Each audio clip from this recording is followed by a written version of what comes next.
Hi, this is Little Dwarf playing games while rambling incoherently into a microphone.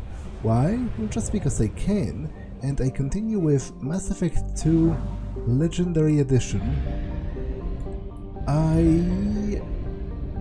am going to take a look at the galaxy map to see what else do I have to do before progressing the storyline. There is supposedly a crashing ship right here.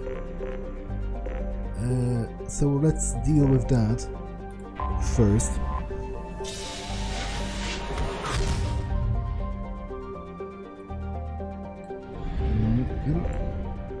MSV Broken Arrow. Anomaly detected. Scans detect a rapidly decaying derelict ship in the orbit over planet Ionus. Registration matches the MSV Broken Arrow. Ship manifest and notice volatile munition cargo on board. If left undisturbed, the ship's trajectory will lead to the impact with Ionus. High probability that the crash site will be far gone. Ionus' largest human colony. Geth signatures detected aboard the MSV Broken Arrow.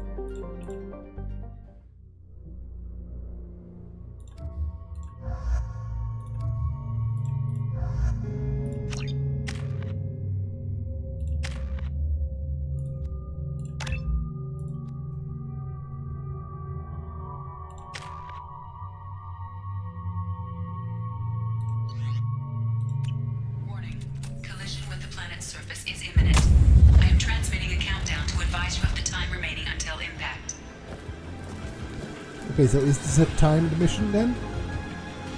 I do not do very well in those.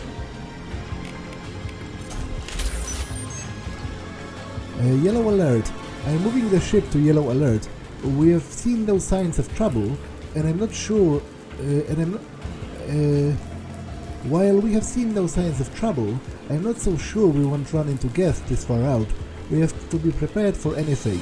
I've been told it's a terrible idea to go this far out towards the Geth territory, but these colonies need to defend themselves. Sometimes I think the only thing keeping the crew from shriveling up in fear is the 100 crates of military-grade weaponry on board.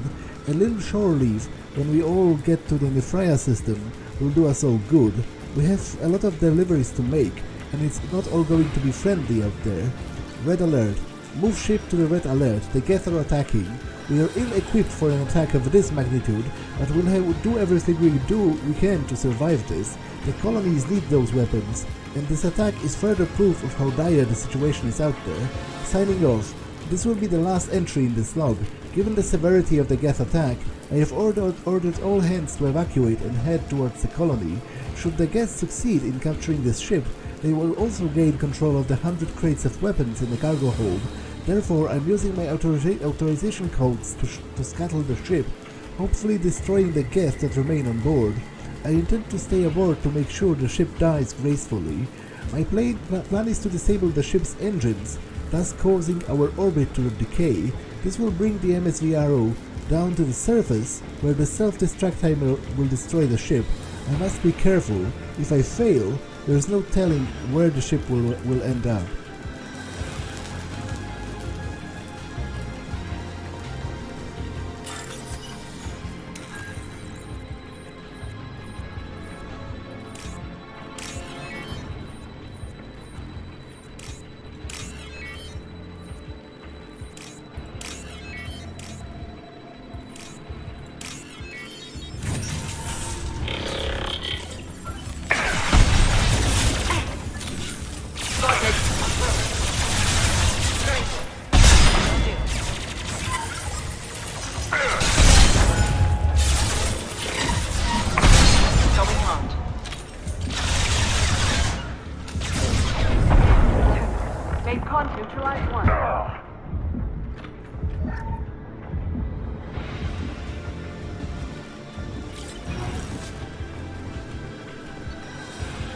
Navigation status offline, life support, systems damaged, hull bridge detected, local atmosphere venting to space. To restore power, re-engage the power couplings, atmospheric entry detected, impact with planetary surface imminent.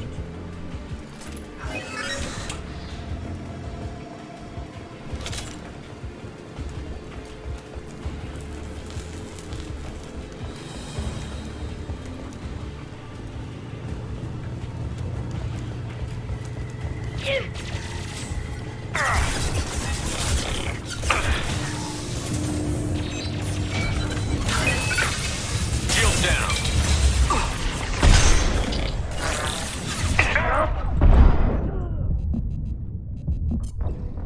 Okay, that was dumb of me.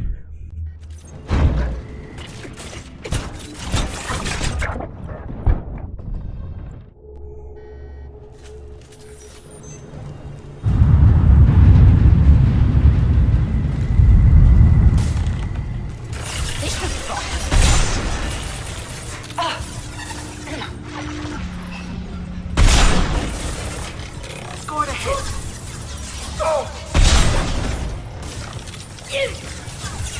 On my way. On it.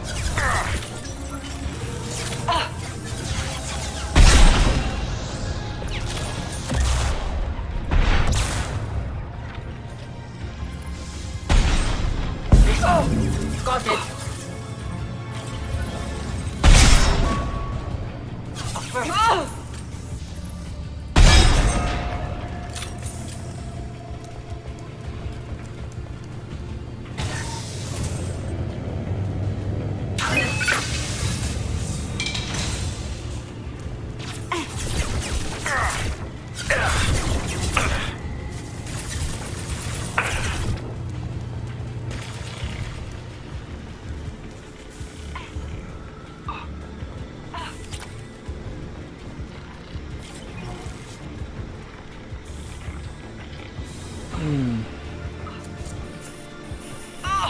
Okay, can't go back there, so obviously I'm missing like a staircase or whatever in here.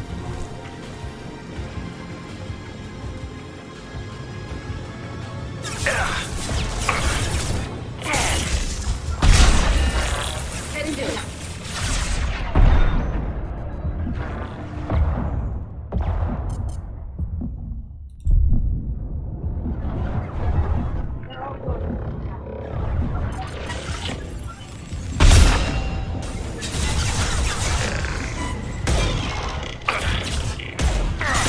Target acquired.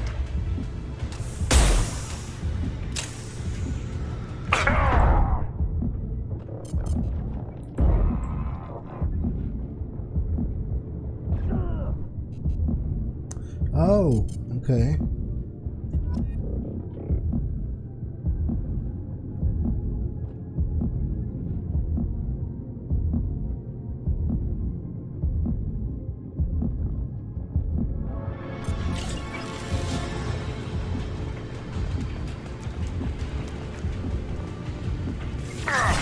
No shields.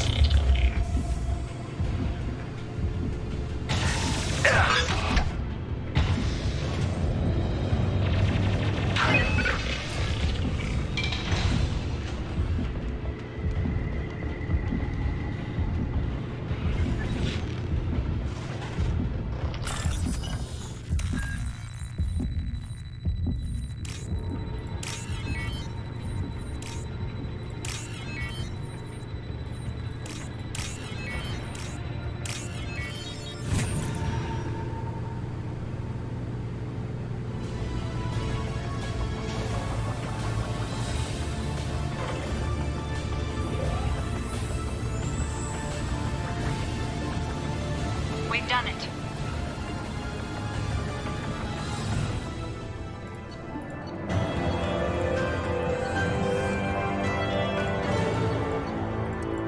A stabilized MSV Broken Arrow. Remaining guests have disengaged. The colony is safe.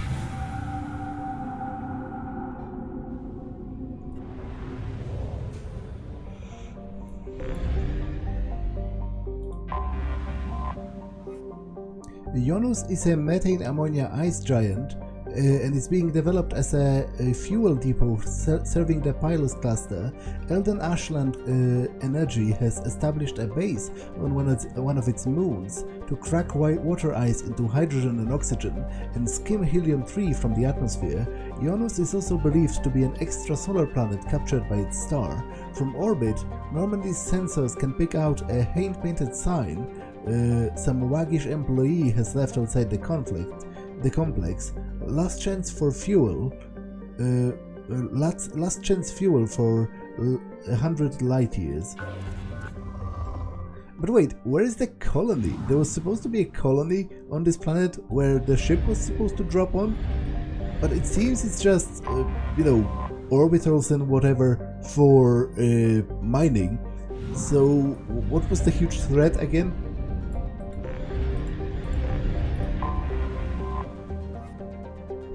Isale is a standard hydrogen-helium gas giant. Though gas giants are known for their powerful magnetic fields, Isale's field is stronger than the current model predicts. Within the frost line of its solar system, where gas giants do not usually form, Isale is believed to once have been extrasolar.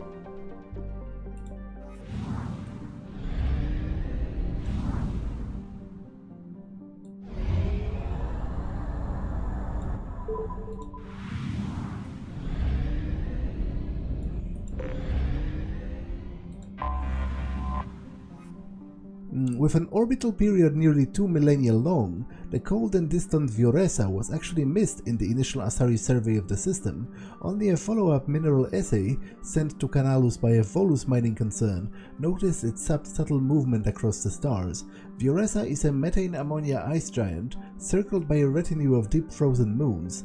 Its remoteness makes it a popular drive discharge point for pirates working for the Pylos Nebula cluster. In the last 2 years, several dozen ships have disappeared while passing through the Derada system. As Pylos is currently unclaimed by any sovereign power, Council naval patrols are few and far between. Thus far, none of the pirates responsible have been apprehended.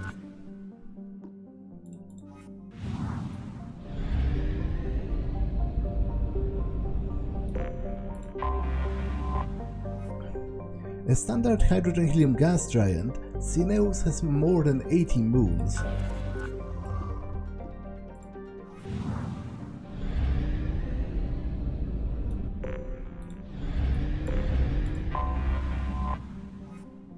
Zeth is a common hydrogen-helium gas giant. An abundance of sulfur in the upper atmosphere gives it a distinct yellow stripe.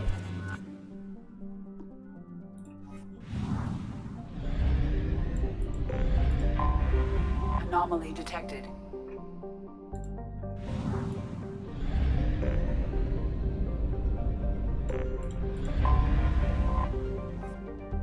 Tenusi is a small barren rock.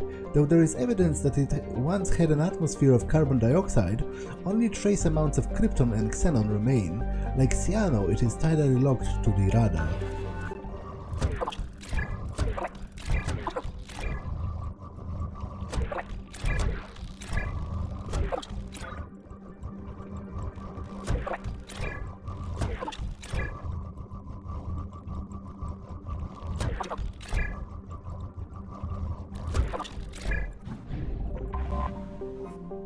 Cyano, named for an ancient Asari philosopher known for being a contrarian, orbits Dirada at a retrograde. It is believed to be an object that fell into the system millions of years ago from parts unknown. The outermost of Dirada's 2 inner asteroid belts is thought to have been a small planetoid that was broken up by Cyano's passage into the system. Cyano is formed of low-density rock and is tidally locked to Dirada. The same hemisphere always faces the star. There is evidence that a complex of artificial structures once existed in the north of the sunward-facing hemisphere, but they have been badly degraded by millennia of heat and radiation. Several bunkers of radioactive waste, approximately byproducts of primitive fission plants, have been discovered on the far side.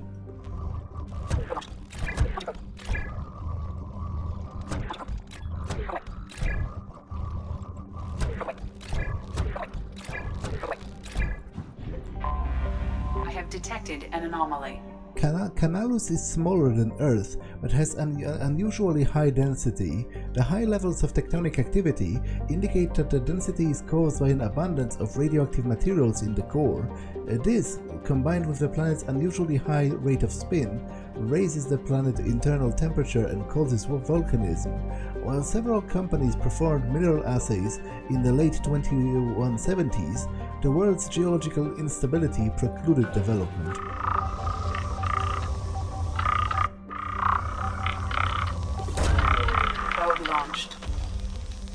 something on our sensors.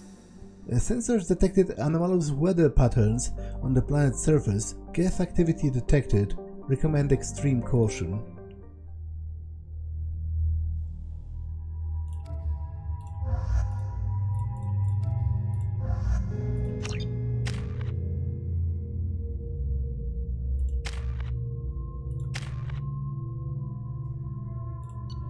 I do actually want to check out that other pistol. Yeah, Phalanx.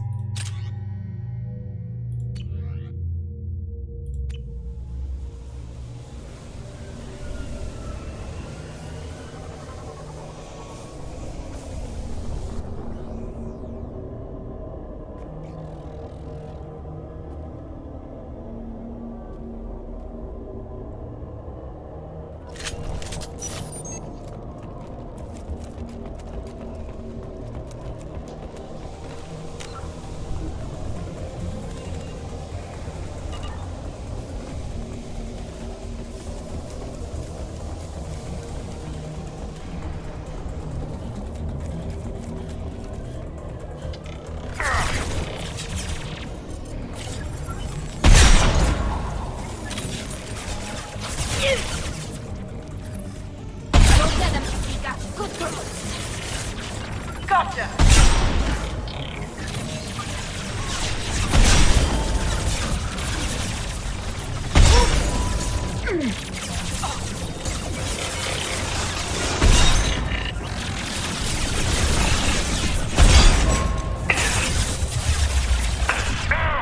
Gotcha.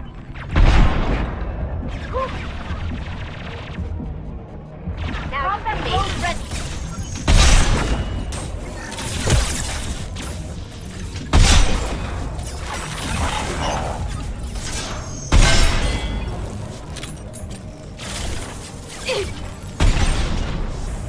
Shut in.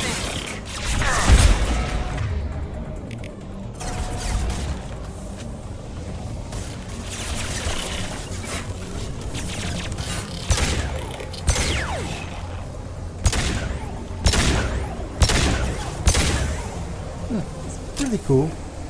Here they come. Have you been thinking? On it.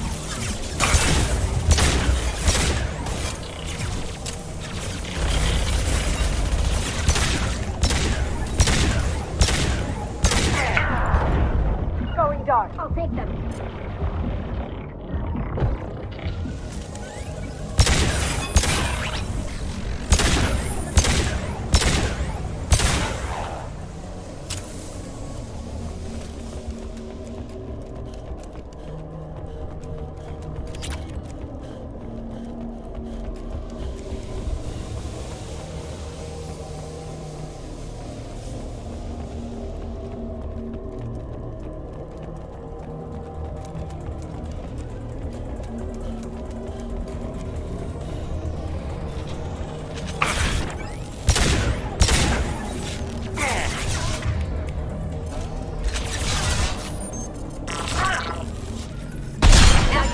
Faster than to speak up on call.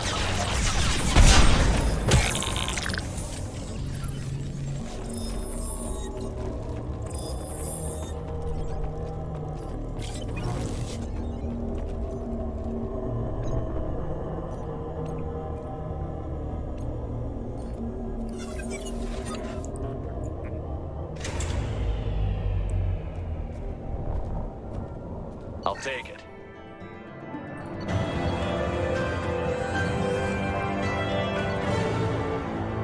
That was all rather mysterious. There was recovered gas climate change technology, but you've got no idea why they were suddenly trying to change climate on like a random planet in the middle of nowhere. Especially because, by all accounts, Geth shouldn't care that much about the climate, right? Because they are machines. They have, presumably, a very large tolerance for, We have used half our fuel. different climates.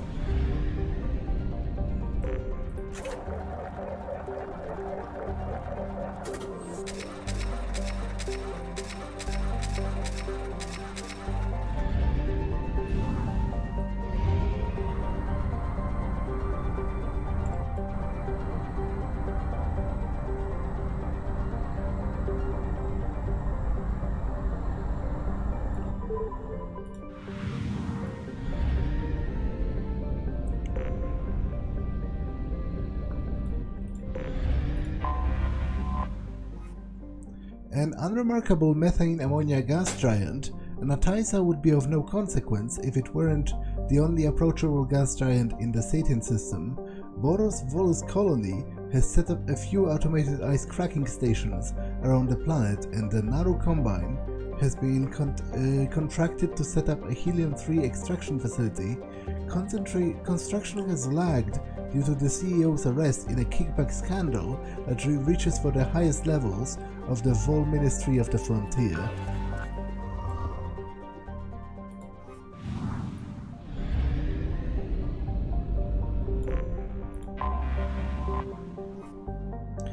Boro is a young Volus colony world, settled in defiance of the threat by the Terminus pirate groups. The pirates, who can't use the world themselves, have suggested that the Volus hire them to protect the colony. The Volus responded by requesting military protection from their Turian allies. Although uncomfortably hot by Volus standards, Boro has the rare combination of a high pressure and ammonia ecology Volus require. Development of the colony is proceeding rapidly. Colony founded in 2180, population 1617, capital Yilna.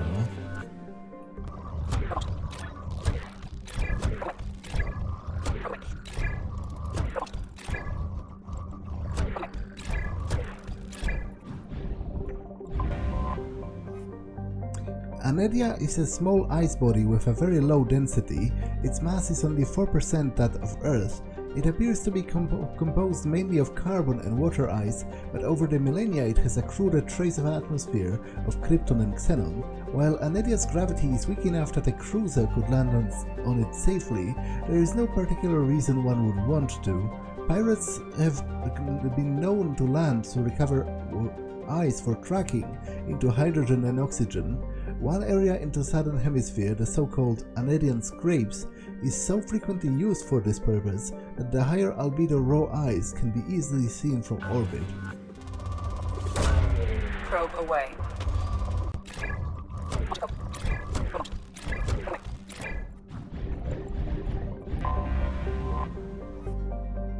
An airless rock of mixed light ores, Rhysarius is only a note for the Tarinyu impact crater, a relatively recent asteroid strike within the last million years. The core of the object was partly composed of element 0. It struck at a low enough velocity that the ESO remained near the surface. Over the years, many pirates and wildcat miners have attempted to extract the ore. It is believed that Tarinyu debris originated in the pulsar system AP34211+19. The supernova that formed the pulsar also created the Red Emission Nebula that the human spacers have unofficially named the Sakura Nebula.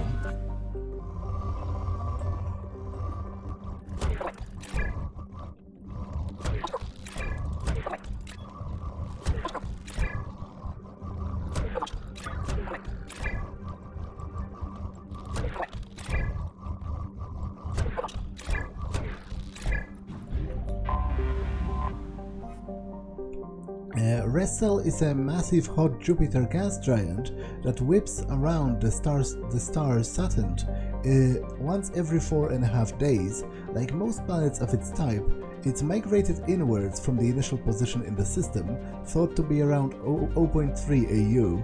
Ressel is one of the few close-orbiting gas giants to show a marked temperature difference in its sun-facing side and the darker hemispheres. The atmosphere absorbs and re-radiates station's heat too quickly for winds to carry the heat to the dark side. There is a temperature difference of over 1,000 degrees between the gas giant's hot and cold poles.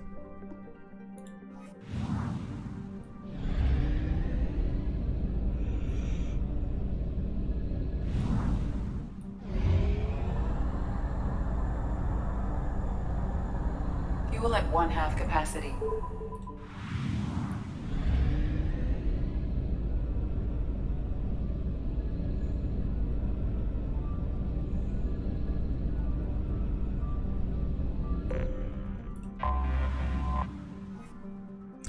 Tennoth is little more than a glorified ice dwarf that has drifted inwards from the Kaisorids Oort cloud over the millennia. Its extremely elliptical orbit is ultimately unstable. Computer projections suggest that it will impact the atmosphere of Geos in a few billion years.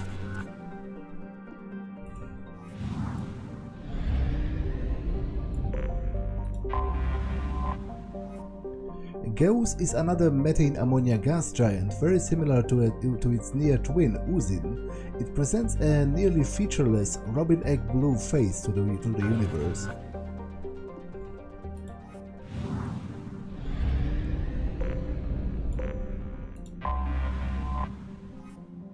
A typical methane ammonia ice giant, Uzin has 37 moons of various sizes.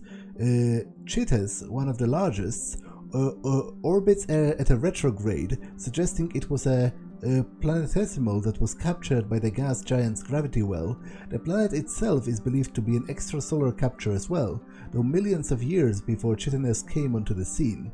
Evidence collected by the planetary geologists suggests that Chitinus was for many centuries a water world, heated by the tidal flexing as its orbit circulated around Uzin. The planetary ocean, once hundreds of kilometers deep, must now be frozen solid. Some have recommended drilling test bores to see if life has ever developed in Uzin's seas, but the question is considered academic.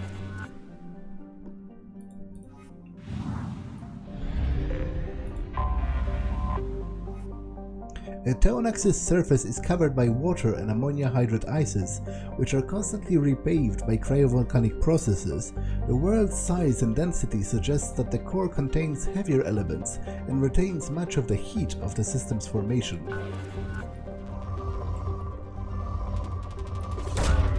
Probe away.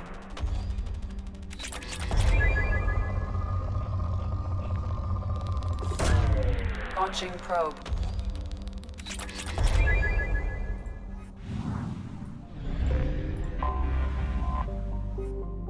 Nadus lies improbably close to the red dwarf Kiseroi. This allows it to approach habitability, though it's quite frigid. It is tidally locked with a hot pole and a cold pole. Along the Terminator, the temperature averages just above freezing. On the lee side, the temperatures are well below freezing.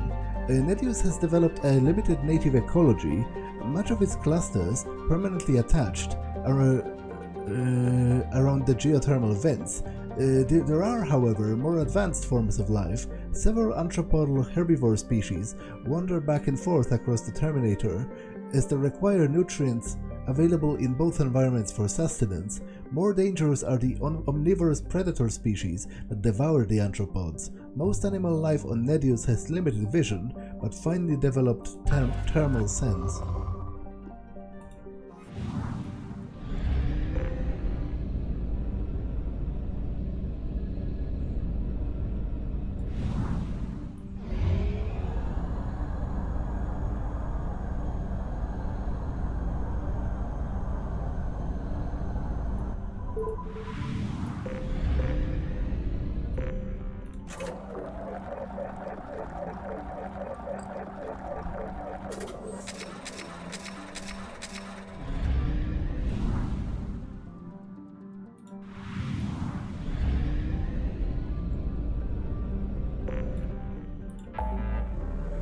Okay, so are there any other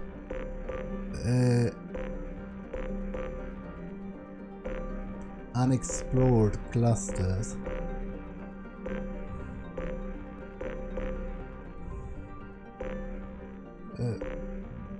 Not as far as I know. Well, apart from this, but I'm going to do it at the end of the game.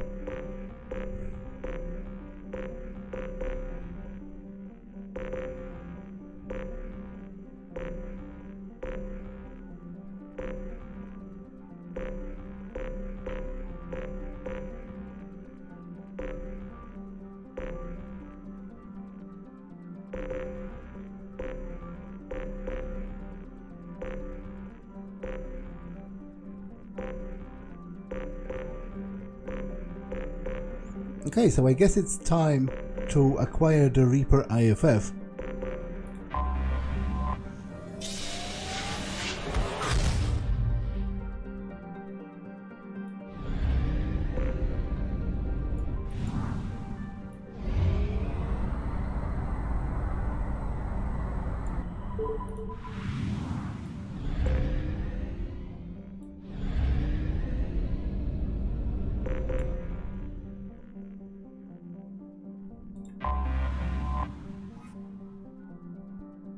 Letta is the largest moon of Mnemosyne, massive enough to retain its own thin atmosphere of methane and nitrogen, and heated by the brown dwarf to relatively modest temperatures. While nearly the size of Earth, its overall density is low, suggesting a paucity of valuable heavy metals. It is tightly locked to Mnemosyne, one hemisphere always bathed in the brown dwarf's heat and dim red light. The moon experiences constant weak tectonic activity driven by the tidal fluxes of the Mnemosyne's gravity rather than Letta's own internal heat. Several large ancient volcanoes release wide-ranging flows of molten silicate.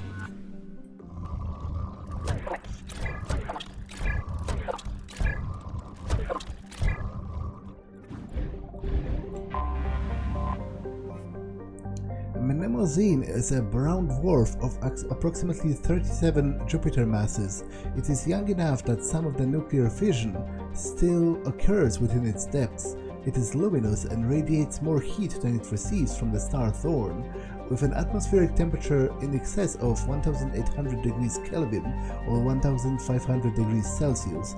Early probes of Thorn showed evidence of a minor gravitic anomaly in the northern hemisphere. The area of unexpectedly low mass did not move with the prevailing wind patterns.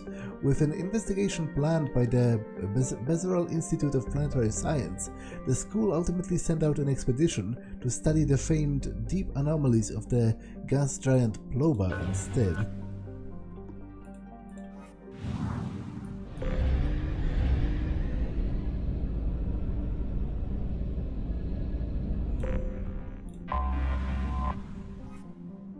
Orbiting Mnemosyne is a 2-kilometer-long ship with an unmistakable profile of a Reaper. It is giving off power signatures in localized areas, but they are far weaker than the ship the size would indicate. The Reaper seems to maintain a mass effect field that has kept it from falling into the failed star, but massive holes have been blasted and melted into parts of the hull and remain unrepaired.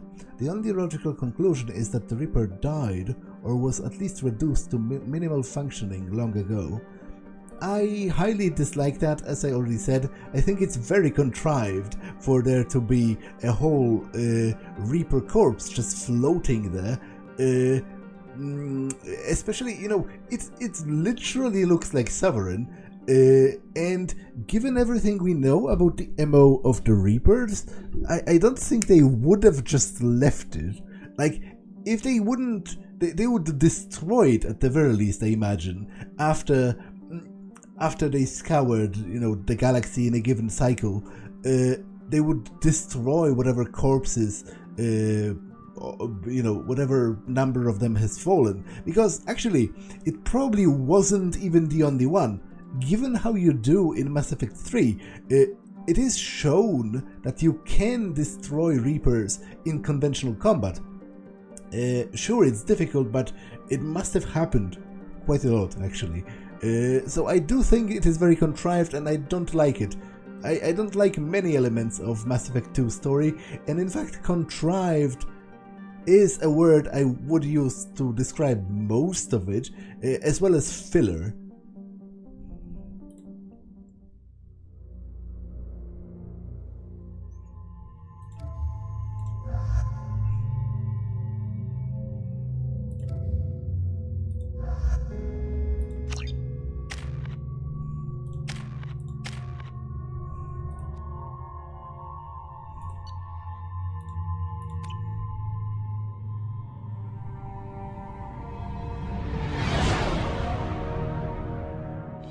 What's with all the chop, Joker? Doing my best. The wind's gusting to 500 kph.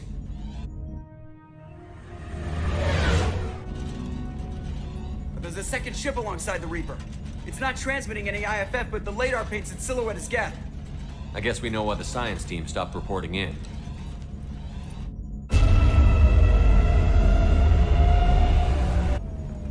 What just happened? The Reaper's Mass Effect fields are still active. We just passed inside their envelope. Eye of the hurricane, huh?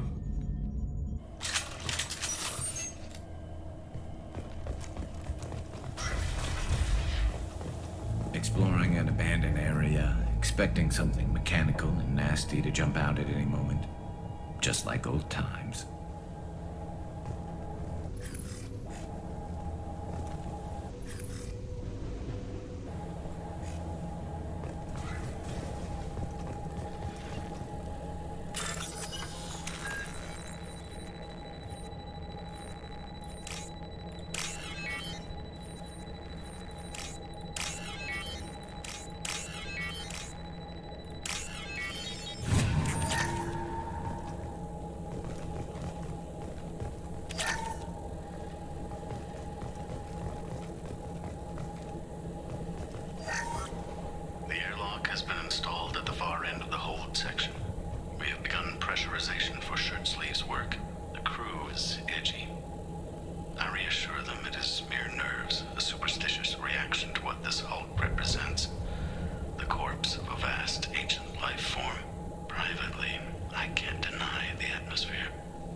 Cataloging specimens A203 to B016.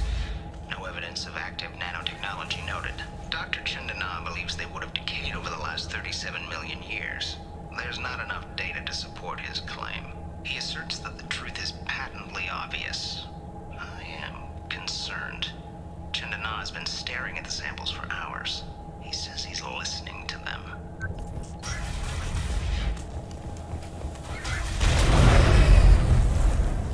Shore party.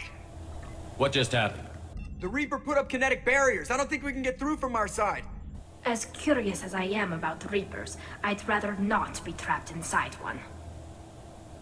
We'll have to take down the barrier generators from in here. Any idea where they are? At the moment of activation, I detected a heat spike in what is likely the Rex Mass Effect core, sending the coordinates now. Be advised, this core is also maintaining the Reaper's altitude. So when we take the barriers down to escape, the wreck falls into the planet core. And that means everyone dies. Yeah, I got it. If any helmsman can pull us off this thing before it reaches crush depth, it's you. We'll make a sweep for survivors and recover what data we can. Stand by.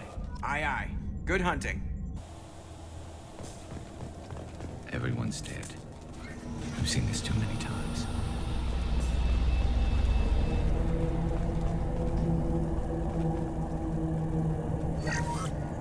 You're married? You never mentioned that. Katie had anger management issues. When my brother got married, the best man tried to hit on her. She kicked him down the church steps. What? Katie's my wife. I must have told you this story. No, I know my wife. I remember, that day was the only time I saw her wear stockings. Yeah, the kind with seams up the back. That's what I remembered, too. What the hell is this? How can we remember the same thing? It sounds like the Reaper was affecting their minds.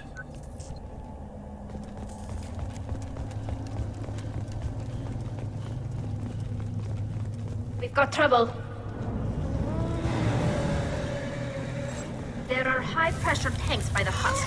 Do you want me to blow them up?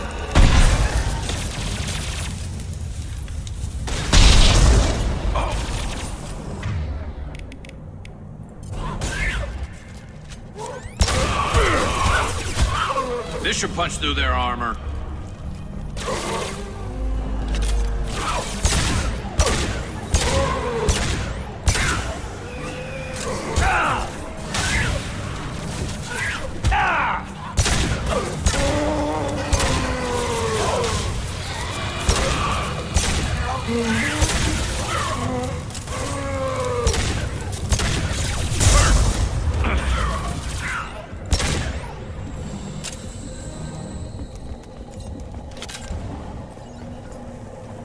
wondered whether the technology for making husks came from the Geth or from Sovereign. Geth origin never made sense to me. This confirms it's from the Reapers. Weapons ready.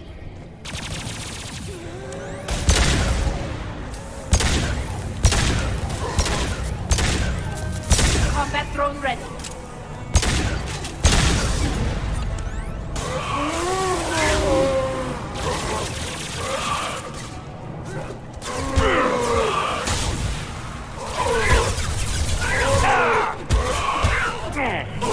Branch one!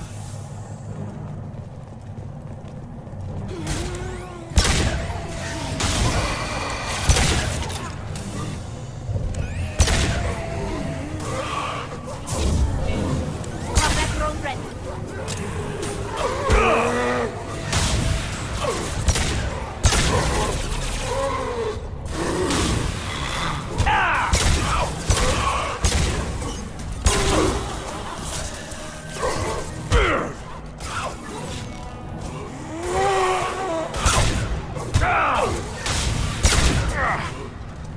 Taking heavy fire!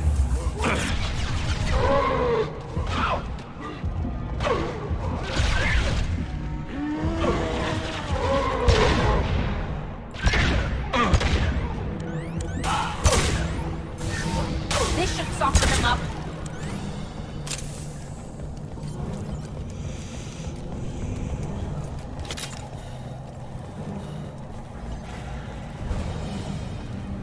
Trouble to the right.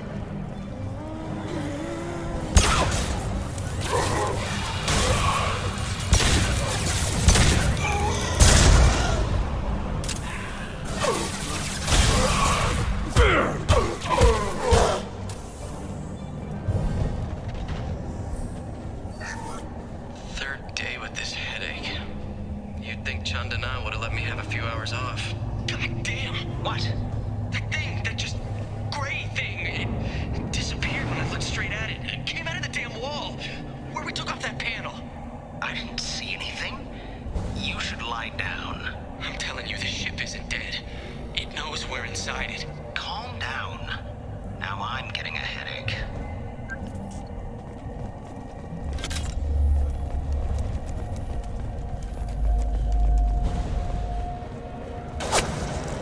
Sniper! I couldn't see the shooter. Survived. Never from the science team. In fact, it's a Geth with a sniper rifle, but it clearly wasn't shooting at me, right? Because I'm standing right in its view. If it wanted, it could have shot at me now, but it isn't, for whatever reason. We can use this.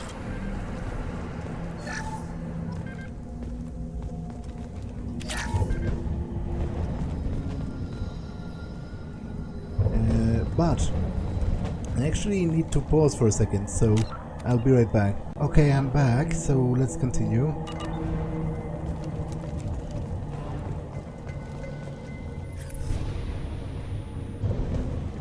It's a bit silly that this particular Geth is just standing motionless like that. I don't think the developers intended for you to look at it.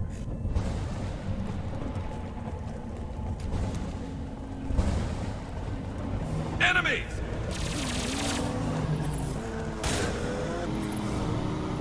This should soften them up.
Okay. That's a pity, to be sure.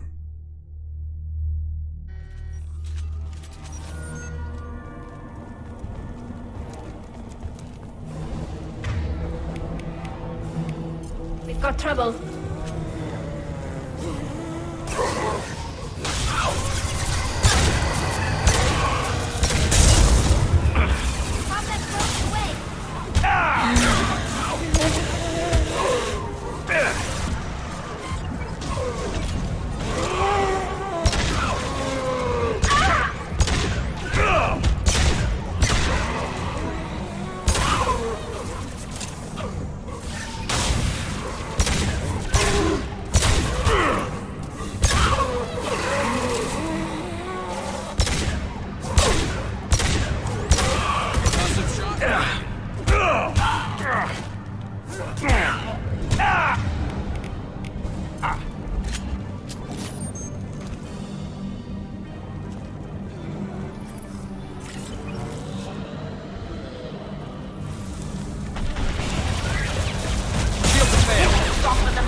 Stay down.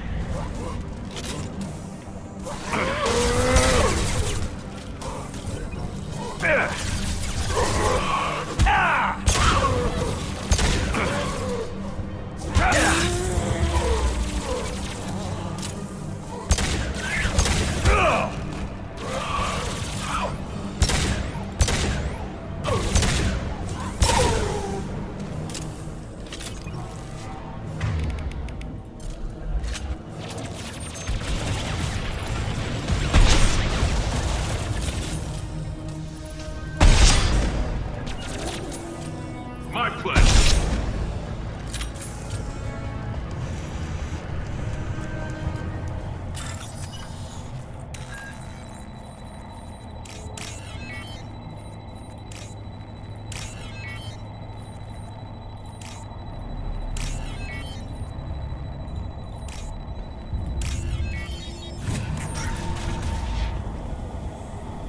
Is this the way to progress?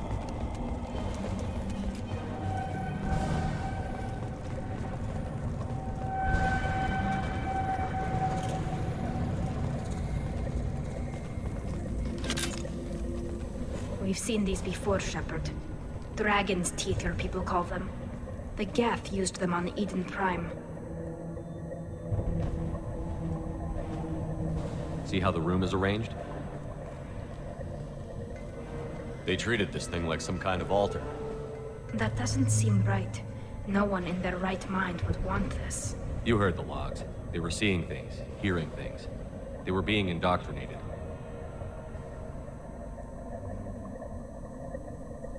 We can't help these people now, but we won't let the machines use their corpses like this.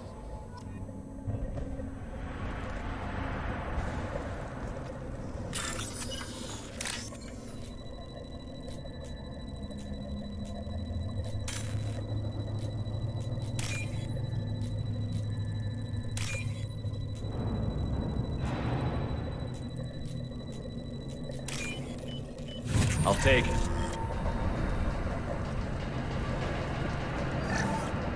Chandana said the ship was dead. We trusted him.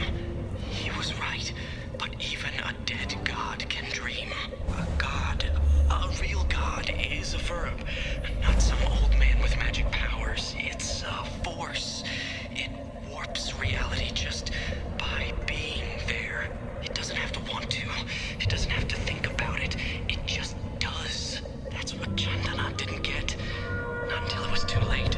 The god's mind is gone, but it still dreams. He knows now. He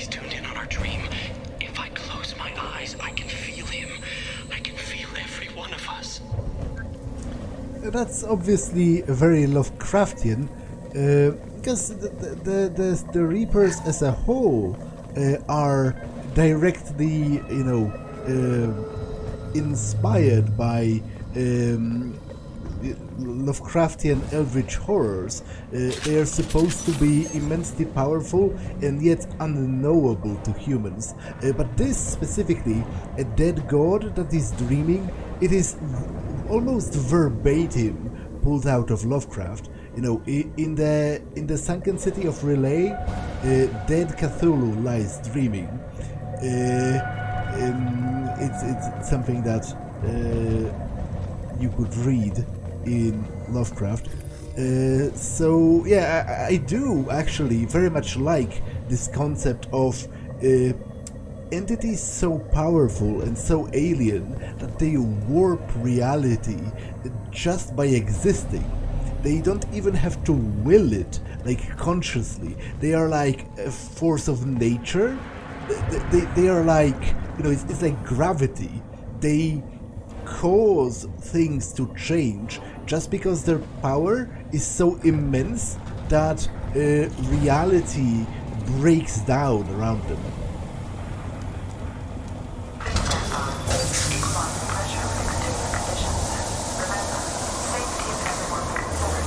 We have gone 5 days without a workplace death.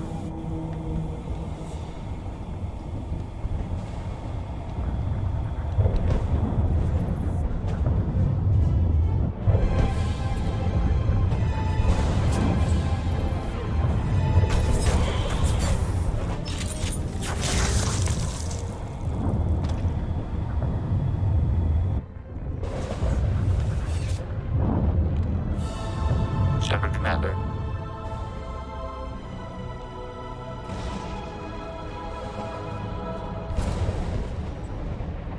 Sniper was a Geth. Since when do Geth talk to organics? It shouldn't be able to talk. A single Geth has no more intelligence than a Varen. Well, so that was Weapons ready. definitely an interesting development.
Enemies!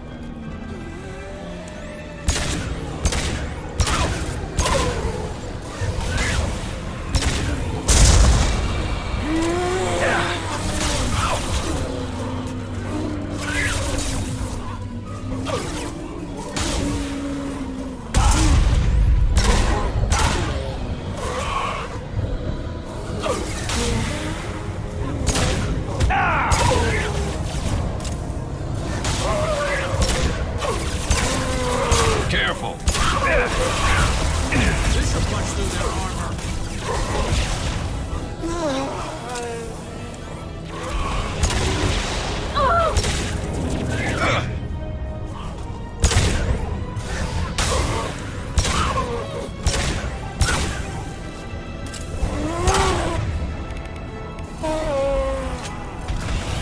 Lost shield.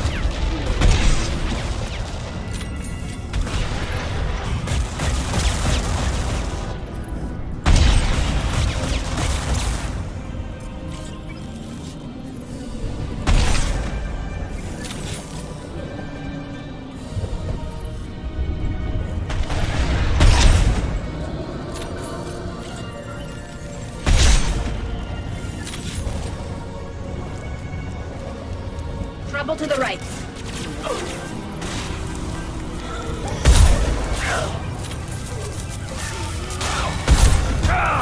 One less to worry about.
Damn it.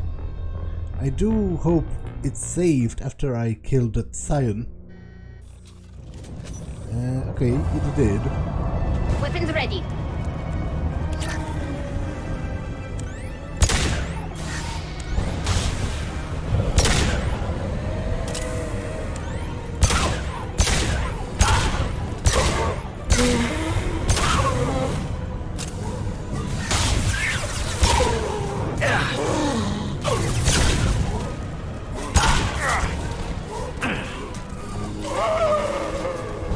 This should soften them up. Got no shield.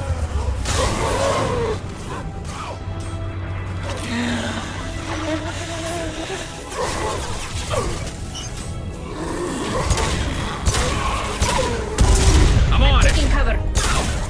Got the target. Understood.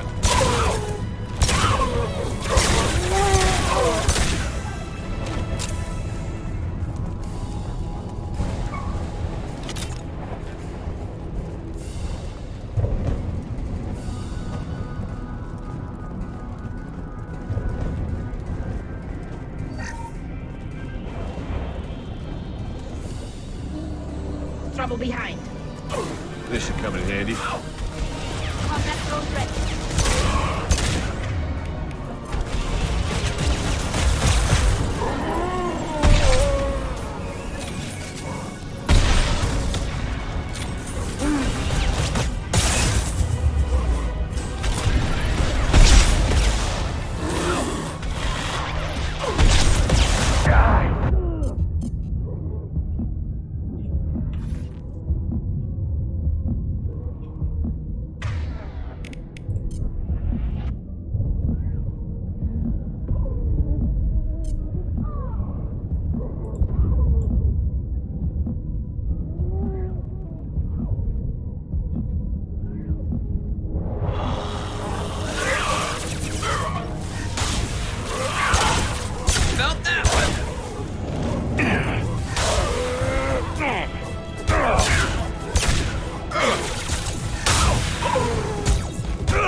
Enemies!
Weapons ready.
Trouble to the right.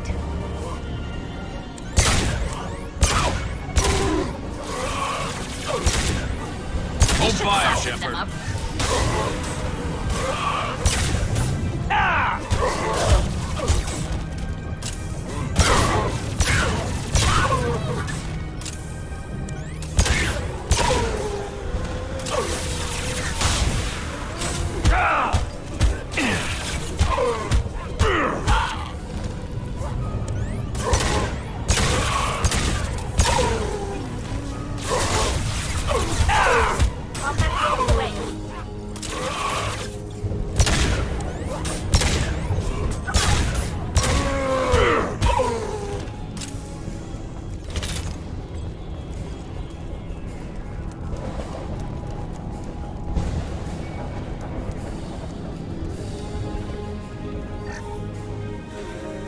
Incoming.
Trouble to the left.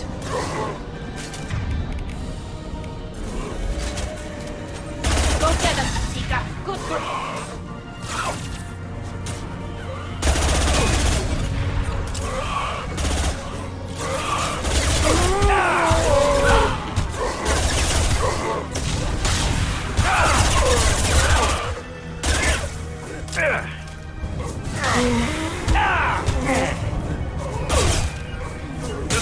On my way. You're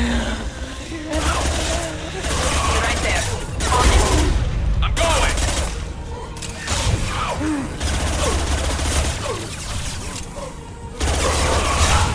Careful.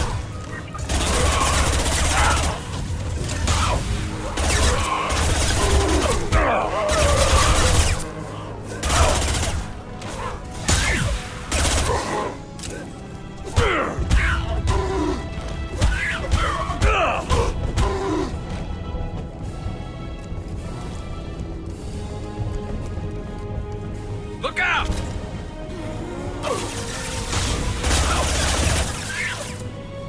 Great. You got it.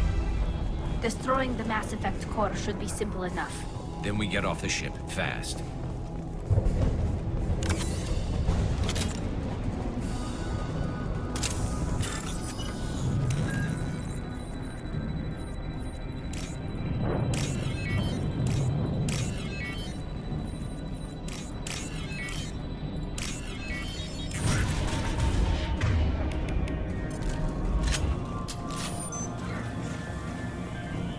Reaper IFF, that's what I'm supposed to take from here. This must be it. So the Cerberus team did recover it. But where are they now? Well, obviously dead. Like, I've seen a lot of their corpses actually in person, so I'm not quite sure where that question comes from.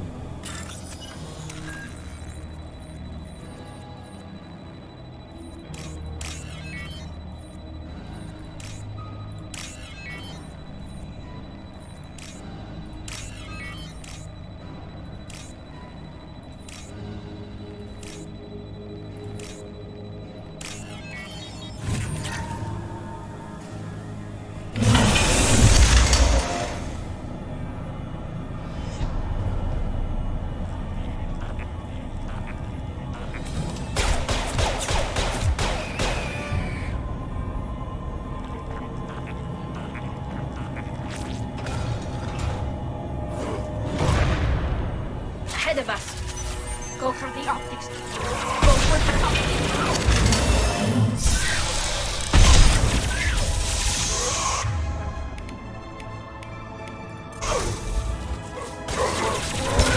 Got one.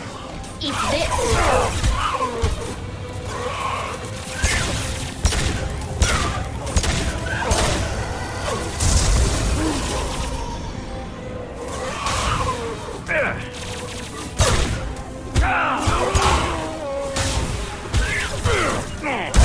I'm on it! Attacking target! Got it.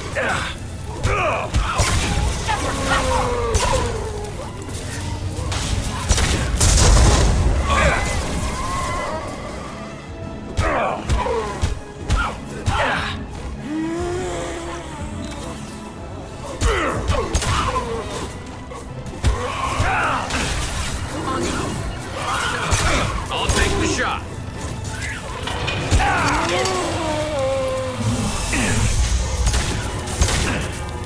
No shield! Okay, this might take me a while, to be honest.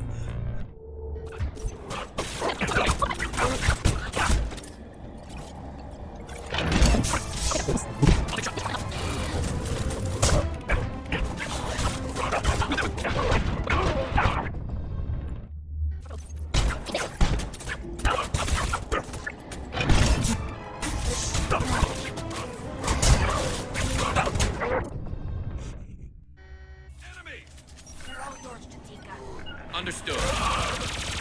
Can do. I'm going! Got it.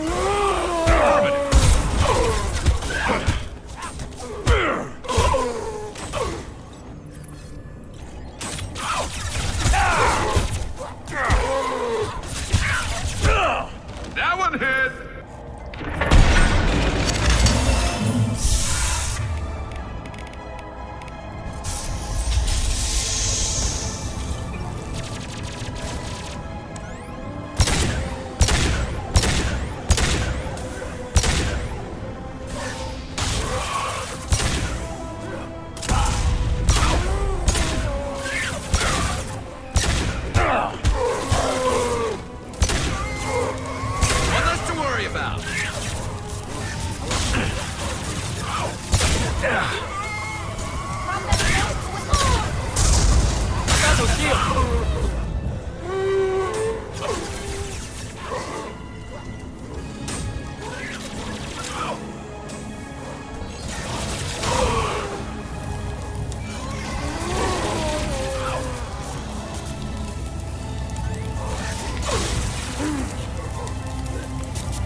Trouble behind.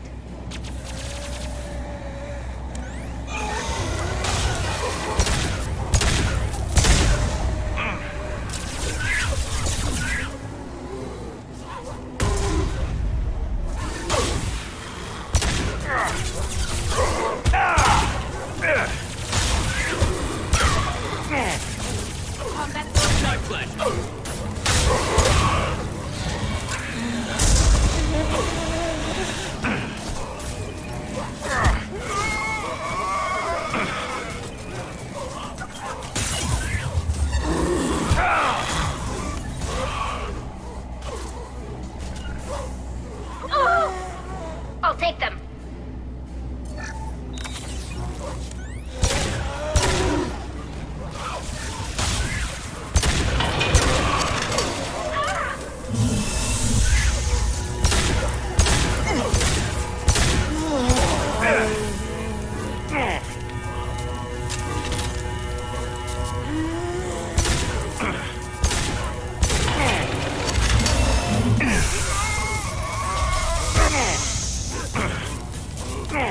That's not my shield!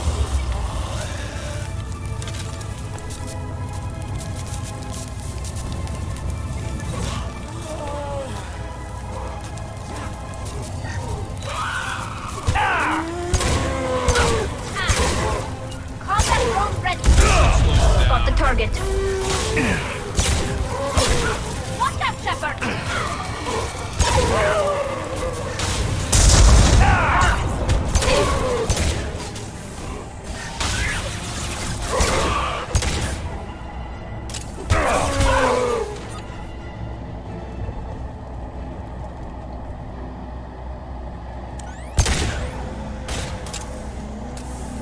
They're all yours, Tatika.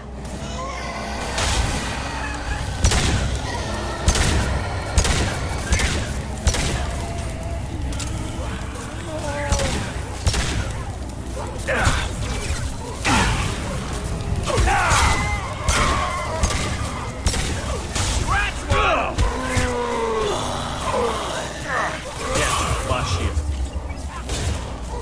To the right!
something done with that geth?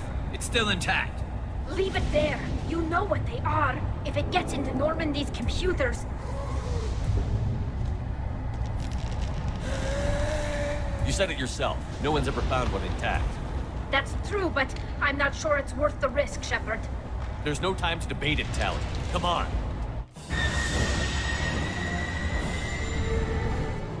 Hang on, folks. Open the port side airlock. Aye, aye.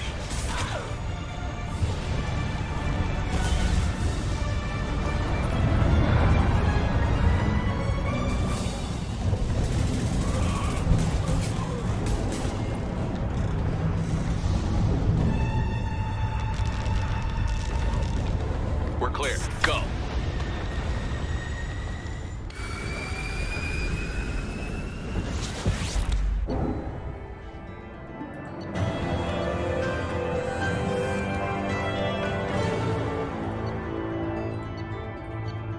Wow, that was a pretty tough fight, actually.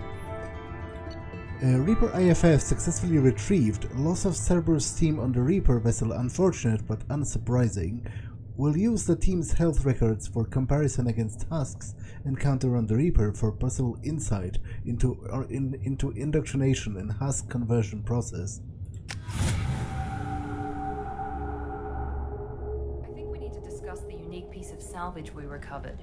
For now, we've stored it in EDI's AI core. We need better equipment to fight the Reapers. An intact geth would be invaluable to Cerberus's cyber weapons division. We'll have to disagree on that, ma'am. I saw enough of these things on Eden Prime. Space it. Cerberus has a long-standing cash bounty for an intact geth. I assure you, the reward is significant. I've killed hundreds of these things, but I've never had a chance to talk to one. This one tried to communicate with us. Hell, it probably saved our lives. Why? Reactivating the geth is a risk. If you do so, it should be for humanity's best interests, and not your curiosity. I still think our best interests involve an airlock. I want to know why it has a piece of N7 armor strapped to its chest. Battle trophy, maybe? Would a machine care about that? No. Trophies imply emotions that AIs don't have. I doubt it's more than a convenient field repair. I'm not deciding one way or the other until I know what we've got here. I want to start it up. Interrogate it. If we activate it, there is no guarantee we can deactivate it again. Bullets can. That's not what I... Thank you, both of you, for your recommendations. I've made my decision. Tally's gonna freak when she hears about this. So what about this Reaper IFF? I have determined how to integrate it with our systems. However, the device is Reaper technology. It is important we test it thoroughly before attempting the Omega-4 relay. It will take some time to properly integrate it with our own systems. Are we talking hours or days? Impossible to say. The technology is complex. The crew will begin work immediately. Okay. Until then, we keep building our team. I'll let you know when the IFF is ready for shakedown.